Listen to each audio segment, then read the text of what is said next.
નમસ્કાર વિદ્યાર્થી મિત્રો હવે આપણે આ પ્રકરણ 7 માં આગળ જોઈએ તો આપણે એના આગળના વિડિયોમાં જોયું ત્રિકોણ માટે। હવે જો ચતુષ્કોણ ના એટલે કે ચાર બિંદુઓ આપેલા હોય આપણને એટલે ચાર બિંદુના યામ આપેલા હોય તો એ ચતુષ્કોણ થશે। તો એ ચતુષ્કોણમાં આપણે શું જોવાનું કે જો બે બાજુઓ સામસામેની અહીં આ ચતુષ્કોણ છે તો અહીં AB એની સામેની બાજુ CD આ સમાન છે, ત્યારબાદ આ BC એની સામેની બાજુ BA એટલે કે સામસામેની બાજુ હોય તો આપણને કયો ચતુષ્કોણ મળે? સમાંતર બાજુ ચતુષ્કોણ।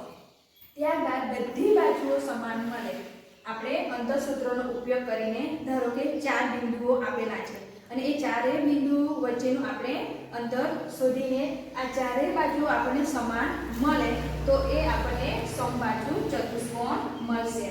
ત્યારબાદ અહીં AB બરાબર CD એટલે કે RB બરાબર CD એટલે સામસામેની બાજુ સમાન, ત્યારબાદ BC બરાબર DA એટલે કે સામસામેની બાજુઓ સમાન મળે અને આ ઉપરાંત એના વિકર્ણો આ AC અને આ BD આ વિકર્ણો છે, આ વિકર્ણો પણ આપણને સમાન મળે, સામસામેની બાજુઓ સમાન મળે અને વિકર્ણો સમાન મળે તો આપણને એ લંબચોરસ થશે। આ ચતુષ્કોણ કયો થશે? તો લંબચોરસ।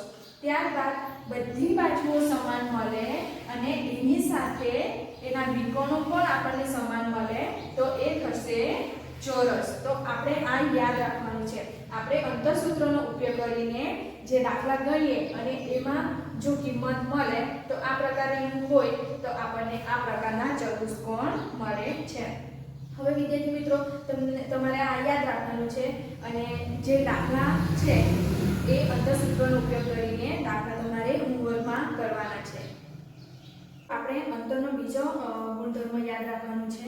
જો ત્રણ બિંદુઓ આપેલા હોય તો એમાં ત્રણ બિંદુઓ આપેલા હોય એટલે ત્રિકોણ જેનો બને તો એમાંથી બે બાજુઓનો સરવાળો ત્રીજી બાજુ કરતાં અહીં ગ્રેટર ધેન છે એટલે ત્રીજી બાજુ કરતાં વધારે થાય તો આપણને તે બિંદુઓ અસમરેખ મળશે એટલે કે એનો ત્રિકોણ રચાશે એટલે ગમે ત્યાં તે બિંદુઓ આપણને મળશે। હવે બીજું યાદ રાખવાનું છે કે આ બે બાજુઓનો સરવાળો એ ત્રીજી બાજુ બરાબર થાય તો આપણને બિંદુઓ સમરેખ મળશે એટલે કે એક જ લાઈનમાં મળશે, કોઈ પણ એક જ લાઈનમાં આ ત્રણેય બિંદુઓ આપણને મળશે એટલે કે સમરેખ કહેવાય।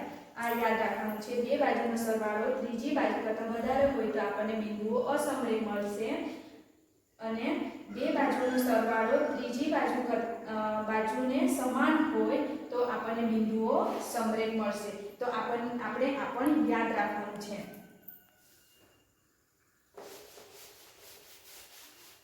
હવે વિદ્યાર્થી મિત્રો આપણે ઉદાહરણ 4 જોઈએ તો એમાં બિંદુ XY એ બિંદુઓ 7 અહીં 7 1 આપેલા છે અને 3 5 થી સમાન અંતરે છે તો x અને y વચ્ચેનો સંબંધ દર્શાવો।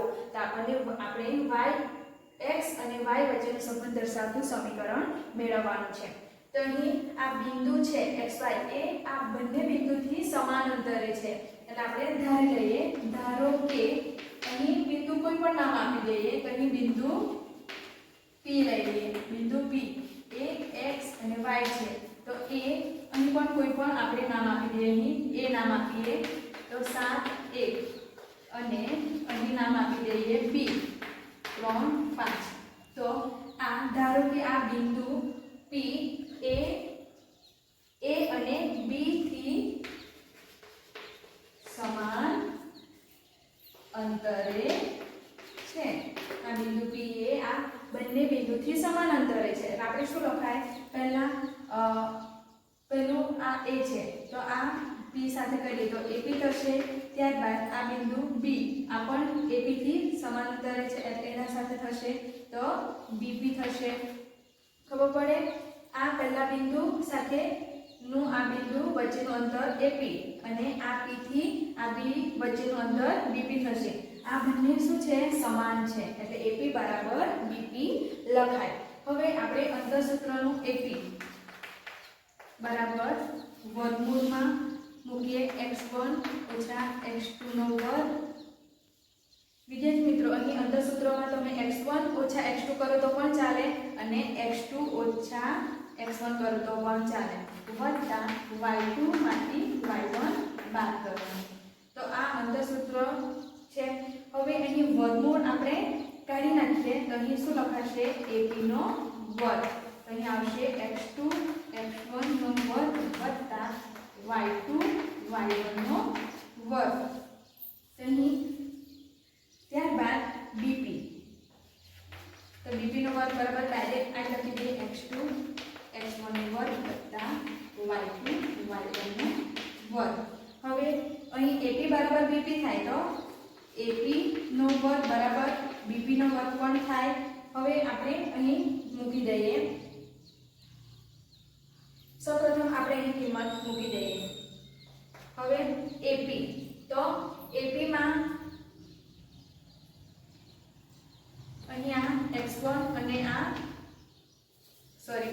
y1 થશે. સૌપ્રથમ આપણે ap શોધવાના છે એટલે a પરનું x1 અને y1 થશે અને p નું આ x2 અને y2 થશે.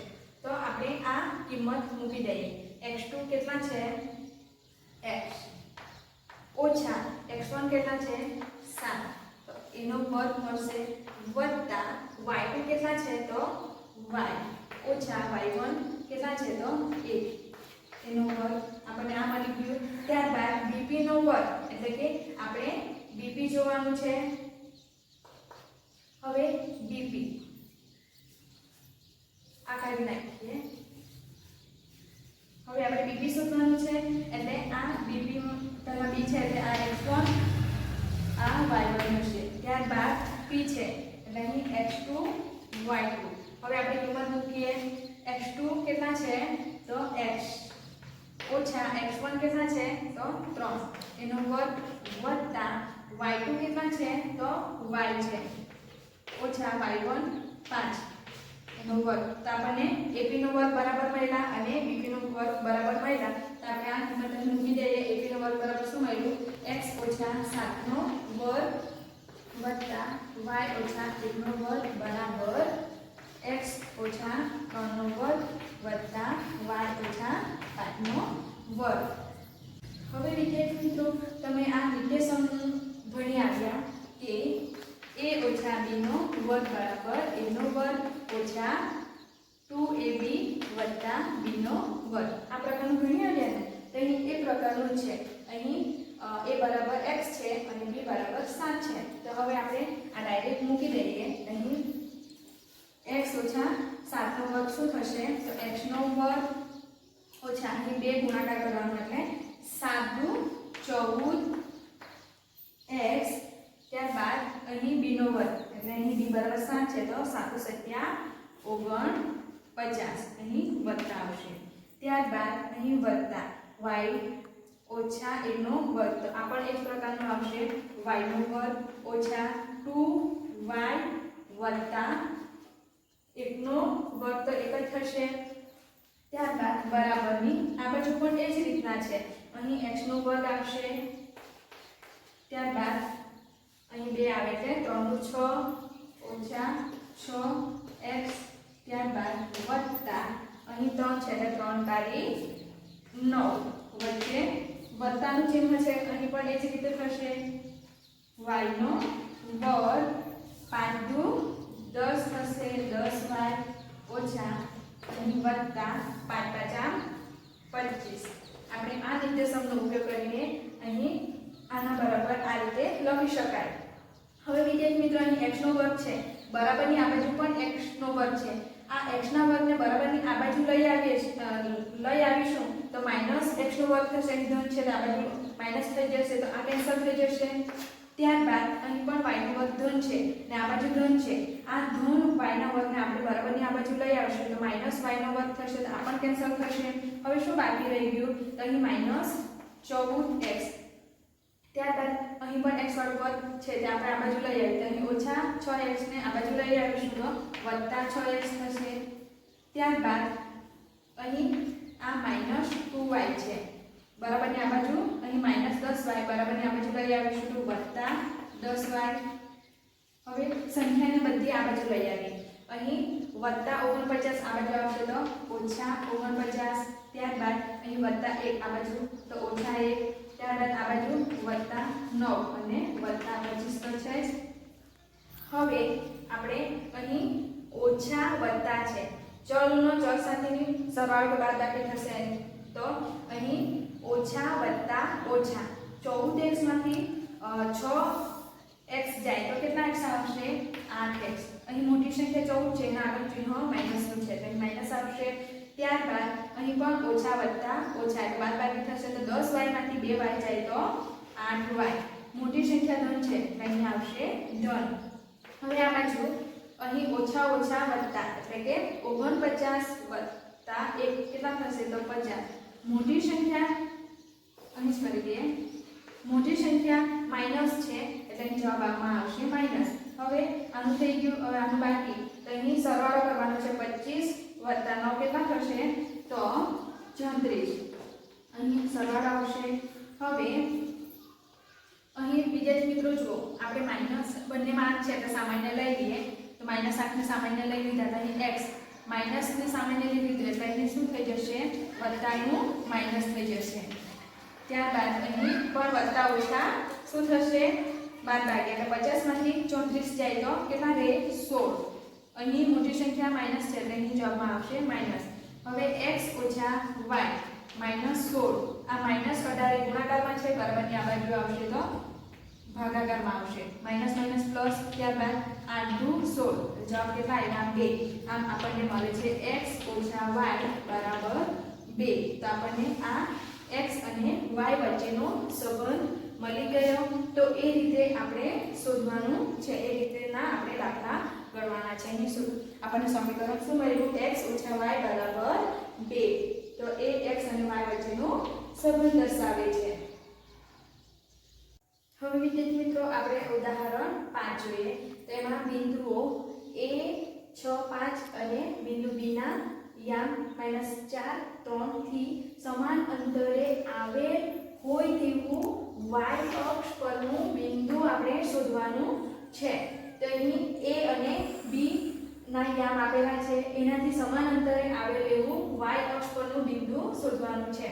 તો આપણને y અક્ષ પરનું કોઈ પણ બિંદુ દર્શાવવું હોય તો આપણે એના યામ લખવા હોય તો એનો x જે બિંદુ એ y અક્ષ પર છે એટલે એનો y યામ આપણને મળશે.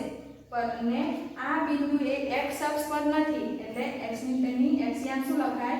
0. તો આમ x અક્ષ પરનું કોઈ પણ બિંદુ આપણે 0y સ્વરૂપમાં દર્શાવાય. જો x અક્ષ પરનું કોઈ પણ બિંદુ એટલે કે અહીં x અક્ષ પરનું બિંદુ શોધવા ગઈ તો અહીં શું આવશે? ત્યારે આવશે અહીં x અને y પર નથી એટલે એનું આવશે 0. જો x અક્ષ પરનું બિંદુ શોધવાનું પૂછાય ત્યારે આપણને આ રીતના યામ મળશે. અહીં y અક્ષ પરનું બિંદુ શોધવાનું છે તો એના આ y અક્ષ પરનું કોઈ પણ બિંદુ આપણે 0y સ્વરૂપમાં દર્શાવીએ છીએ.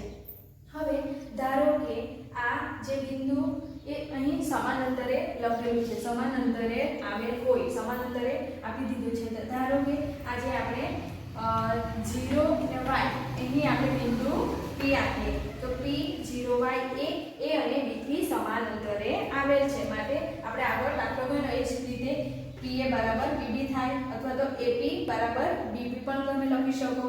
તો અહીં આ બંને સમાન છે તો એનો વર્ગ પણ સમાન થાય. તો અહીં ડાયરેક્ટ જે અંતરસૂત્ર છે એમાં ડાયરેક્ટ કિંમત મૂકી દીધી છે. તો અહીં સૌપ્રથમ pa માં તો p છે અહીં આ x1 અને y1 અને a માં x2 y2 અહીં ડાયરેક્ટ કિંમત મૂકી દીધી છે. x2 માંથી x1 એટલે કે 6 માંથી 0 છે. ત્યારબાદ y2 માંથી y1 એટલે 5 માંથી 5 ઓછા y ડાયરેક્ટ મૂકી દીધું છે. તે જ રીતે અહીં pb માટે તો આ pb માટે પણ આ x1 ને y1 જ થશે અને આ x2 y2 થશે. તો અહીં x2 એટલે -4 માંથી 0. ત્યારબાદ અહીં y2 માઇનસ y1 એટલે 3 ઓછા y થશે. અહીં ડાયરેક્ટ મેં કિંમત મૂકી દીધી છે. હવે આપણે એનું સાદું રૂપ આપીએ તો અહીં 6 ઓછા 0 એટલે 6 થશે તો 6 નો વર્ગ 36. ત્યારબાદ આ આપણે નિર્દેશકનો ઉપયોગ કરીને આગળ જોયા એ રીતે મૂકવાનું છે. તો અહીં 5 નો વર્ગ 5 × 25, ત્યારબાદ ગુણ્યા 2 કરવાનો એટલે 5 × 10 ઓછા 10, ત્યારબાદ અહીં વત્તા y નો વર્ગ થશે. એ જ રીતે અહીં થશે ઓછા ઓછા વત્તા, તો અહીં 4 અને 0 4 જ થશે તો માઇનસ 4 આવશે. તેનો વર્ગ 4 ગુણ્યા 4 કરીશું તો 4 ચોક 16 ઓછા ઓછા વત્તા થઈ જશે તો 16. ત્યારબાદ આ નિર્દેશકનો ઉપયોગ કરીને આપણે શું કરશું તો 3 તારીખ 9 ઓછા 3 દુ 6 એટલે 6y વત્તા y નો વર્ગ. હવે આગળ સાદું રૂપ આપીએ તો વિદ્યાર્થી મિત્રો અહીં ધન y નો વર્ગ છે. આ ધન y નો વર્ગને આપણે આ બાજુ લઈ આવીએ તો માઈનસ y નો વર્ગ થઈ જાય, આ કેન્સલ થશે. હવે અહીં માઈનસ 10y છે, અહીં માઈનસ 6y, આ બાજુ આવશે તો વત્તા 6y. હવે બધી કિંમતને આપણે આ બાજુ લઈ આવીએ તો અહીં 36 ઓછા 36, આ ઓછા 25, આ બાજુ વત્તા 16 અને વત્તા 9 છે. હવે વિદ્યાર્થી મિત્રો અહીં માઈનસ 36 ઓછા 25, હવે આ 16 વત્તા 9 શું થાય 25 થાય. અહીં વત્તા છે એટલે વચ્ચે આ બી કેન્સલ થઈ જશે. અહીં શું રહ્યું માઈનસ 36, અહીં માઈનસ 10y વત્તા 6y બરાબર માઈનસ 36. હવે વિદ્યાર્થી મિત્રો અહીં જુઓ માઈનસ ઓછા અહીં માઈનસ પ્લસ શું થાય માઈનસ થાય એટલે બાદબાકી થાય તો 10y માંથી 6y જાય તો કેટલા રહે તો 4y રહે. પણ અહીં મોટી સંખ્યા આગળ માઈનસનું ચિહ્ન છે એટલે અહીં માઈનસ આવશે. આ બાજુ કેટલા આવ્યા તો માઈનસ 36. હવે માઈનસ માઈનસ કેન્સલ થઈ જાય. હવે આપણે અહીં y ને કરતા બનાવીએ તો અહીં 36 છે, 4 એ y સાથે ગુણાકારમાં છે, આ બાજુ આવશે તો ભાગાકારમાં તો 4 નો 36. તો આપણને y બરાબર કેટલા મળ્યા તો 9. કેટલા મળ્યા 9. હવે આપણે y અક્ષ પરનું બિંદુ શું લીધેલું y બરાબર અહીં એના યામ બિંદુ p લીધેલું ને એના યામ હતા 0 અને y. તો અહીં p 0 y બરાબર કેટલા મળ્યા તો 9. આમ આપણને y અક્ષ પરનું બિંદુ કેટલા મળ્યા તો 0 9. તો એ જ રીતે વિદ્યાર્થી મિત્રો અહીં x અક્ષ પરનું બિંદુ પૂછાય તો એ જ રીતના આપણે દાખલો ગણી શકીએ. મેં તમને સમજાવ્યું છે તો x અક્ષ પરના બિંદુ માટે યામ આ રીતે લખાય તો એ તમે દાખલો જાતે ગણી શકો. હવે વિદ્યાર્થી મિત્રો તો આપણે જોઈશું સ્વાધ્યાય 7.1. તો એમાં આઠમો દાખલો છે. તો આ આઠમા દાખલા સિવાયના બધા દાખલા આપણે આગળ જોઈ ગયા એ રીતના છે તો તમારે હોમવર્કમાં કરવાના છે. તો આપણે આઠમો દાખલો જોઈશું કે બિંદુઓ P એમાં 2 -3 છે અને Q બિંદુમાં 10y વચ્ચેનું અંતર 10 એકમ હોય તો y ની કિંમત શોધો. અહીં યામ આપેલા છે એમાં y યામ છે તો આ y ની કિંમત શોધવાની છે. ના બે બિંદુઓ છે એ વચ્ચેનું અંતર કેટલું છે 10 એકમ. તો બિંદુઓ P અને Q વચ્ચેનું અંતર કેટલું છે 10 એકમ છે માટે આપણે લખીશું PQ બરાબર 10. હવે અંતરસૂત્રમાં શું જોઈએ PQ નો વર્ગ જોઈએ એટલે અહીં આપણે વર્ગ કરી દઈશું તો 10 નો વર્ગ શું થશે 100. હવે આપણે અંતરસૂત્રનો ઉપયોગ કરીને અહીં કિંમત મૂકીએ તો અહીં 2 - 10 થશે. આ x1 લીધા તો આ x2 થશે અને જો આ x1 લીધા તો આ x2 થશે એટલે આપણે કોઈ પણ લઈ શકાય. હવે અહીં ડાયરેક્ટ મૂકીએ છે 2 - 10 નો વર્ગ વત્તા અહીં -3 ઓછા y નો વર્ગ અહીં બરાબર 100 છે. હવે નિર્દેશકનો ઉપયોગ કરીને અહીં 10 માંથી 2 જાય તો 8 તો 8 નો વર્ગ કેટલા થશે 8 × 8 = 64 માઈનસ માઈનસ પ્લસ થઈ જશે. ત્યારબાદ આ નો નિર્દેશકનો ઉપયોગ કરીને અહીં 3 તારીખ 9 વત્તા 3 દુ 6y વત્તા y નો વર્ગ આ રીતે મુકાશે બરાબર 100. હવે વિદ્યાર્થી મિત્રો અહીં 64 વત્તા 9 કરીશું તો 73 થશે. આ 73 ને બરાબરની આ બાજુ લાવીશું તો 100 માઈનસ 73 થશે તો 100 માંથી 73 જાય તો 27 આવે અને ધન 27 આવશે. બરાબરને આપણે આ બાજુ લાવીએ તો -27 થશે. y નો વર્ગ છે જ વત્તા 6y પણ છે. હવે આપણે એના અવયવો પાડીશું તો અહીં y નો વર્ગ. હવે અહીં 27 છે તો અને આગળ બાદબાકીનું ચિહ્ન છે તો આપણે બાદબાકી કરવાની છે એટલે કે એવી બે સંખ્યા લેવાની કે જેનો ગુણાકાર 27 થવો જોઈએ અને બાદબાકી કરતા આપણને 6 મળવું જોઈએ એટલે વચ્ચેની સંખ્યા મળવું જોઈએ તો એવી સંખ્યા આવશે 9 અહીં y ચલ છે એટલે y લખીશું ત્યારબાદ 3y હવે 3 9 27 ગુણાકાર બી 27 મળી ગયો ત્યારબાદ 9 માંથી 3 જાય તો 6 પણ આવી જાય અહીં છેલ્લું ચિહ્ન આપણે ધ્યાનમાં લેવાનું બાદબાકીનું ચિહ્ન છે એટલે આપણે બાદબાકી કરવાની છે હવે બાદબાકીની કરવાની હોય તો એક વત્તાનું ચિહ્ન મૂકવું પડે અને એક ઓછાનું ચિહ્ન મૂકવું પડે અહીં ધન છે એટલે મોટી સંખ્યા આગળ આપણે ધનનું ચિહ્ન મૂકીશું અને અહીં માઈનસનું મૂકીશું બરાબર હજુ ઓછા 27 છે બરાબર 0 હવે અહીં y ને સામાન્ય લઈ લઈએ તો અહીં y રહી જશે વત્તા 9 ત્યારબાદ અહીં પણ y વત્તા 9 જ આવવું જોઈએ તો અહીં આપણે 3 ને સામાન્ય લઈ લઈએ તો 3y 3 9 27 હવે અહીં ઓછા જોઈએ અહીં શું જોઈએ ઓછા જોઈએ માટે અહીં આપણે ઓછા કરી દો તો ઓછા વત્તા ઓછા થઈ જશે ત્યારબાદ ઓછા વત્તા ઓછા તો થઈ ગયું બરાબર 0 હવે y વત્તા 9 બરાબર y ઓછા 3 બરાબર હવે x વત્તા 9 અને y ઓછા 3 મળ્યા તો y વત્તા 9 બરાબર 0 અથવા y ઓછા 3 બરાબર 0 અહીં y ને કરતા બનાવીએ તો -9 થશે અથવા y બરાબર અહીં -3 આ બાજુ જશે તો ઓછા 3 આમ y ની બે કિંમત આપણને મળી -9 અથવા તો -3 બે કિંમત તો અહીં y ની કિંમત આપણને કેટલી મળી તો -9 અને 3 તો એ રીતે દાખલા ગણવાના છે હવે વિદ્યાર્થી મિત્રો તમારે હોમવર્કમાં આપણે પહેલું ઉદાહરણ જોયું તો તમારે બીજું અને ત્રીજું ઉદાહરણ કરવાનું છે ત્યારબાદ સ્વાધ્યાય 7.1 ના આ પહેલું બીજો ત્રીજો ચોથો પાંચમો છઠ્ઠો સાતમો આપણે 8મો પ્રશ્ન જોયો 9મો અને 10મો તો આ તમારે બધા હોમવર્કમાં કરવાના છે આપણે દાખલા જોયા એ પ્રકારેના છે તો તમારે હોમવર્કમાં કરવાના છે ઓકે વિદ્યાર્થી મિત્રો થેન્ક યુ